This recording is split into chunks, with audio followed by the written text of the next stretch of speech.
Shabbat Shalom, Agudis. This week in our Haftarah, we read from the book of Isaiah. And this is the fourth Haftarah of consolation leading up to the high holidays. Yes, it's coming soon, folks. And in this Haftarah, the prophet uses the metaphor of the people suffering to be as if they are drunk on sadness, right? As if they're intoxicated and unmoored, unable to find stability in their lives because of their exile. And it is God who is the source of their comfort and is also the source of the kind of rousing of the people to wake up from this drunkenness, from this stupor, from this feeling of disconnection and say, I'm here, I'm with you, right? And I am going to support you and restore your fortunes even better than they were. And this Haftarah has beautiful language that we recognize from Lecha Dodi in Kabbalat Shabbat. Hit orari, kumi Yerushalayim, right? Get up, wake up, shake off the dust. Hit na'ari me afar kumi, right? Uri, shir daberi, right? Sing out. This is a new era for you, right? This is a new possibility of hope and restoration. And we read this Haftarah also at a time that we are entering Elul, a time of repentance, of teshuvah. And teshuvah is a kind of return to a better reality, to a better self, to a better community. And God in this Haftarah is promising that kind of teshuvah. And as I read this Haftarah, I couldn't help but think about the 20th anniversary of Hurricane Katrina, which is this weekend. And as someone who personally experienced Katrina with my family, I understand and we understand the feelings and the pain of exile and that feeling of being unmoored, unstable, feeling almost drunk, almost lost, unable to stand on your own.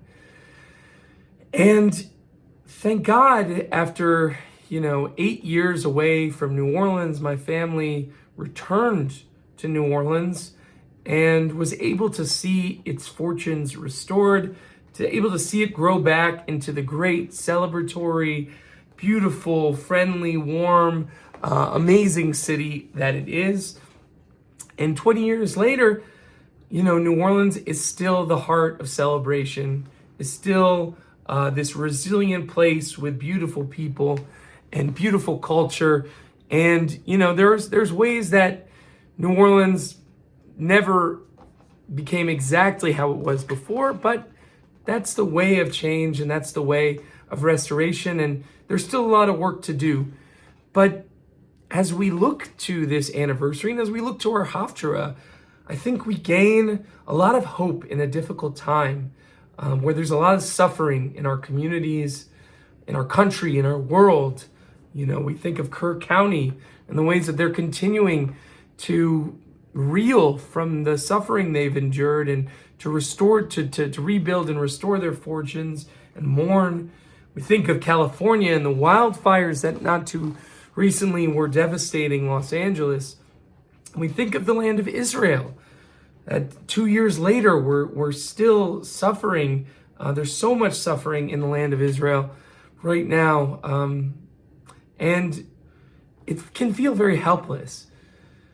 But I think as we look to the example of our Haftarah, the example of the restoration of New Orleans on its 20th anniversary, we gain hope that we can restore our fortunes, that where there is darkness and hopelessness, we, with God's help, can be part of a great restoration, of a great rebuilding, of a renewed hope and spirit, and a feeling that somehow we've made our society even better than before the destruction.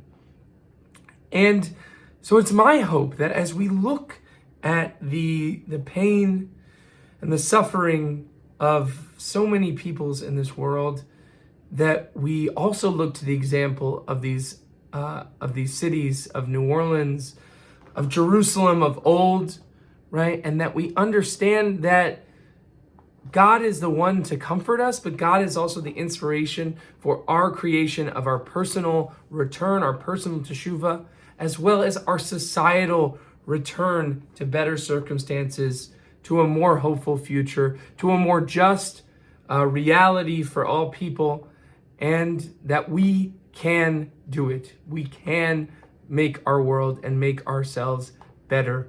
And as we enter Elul, as we're in Elul, that is the message I want us to be inspired by.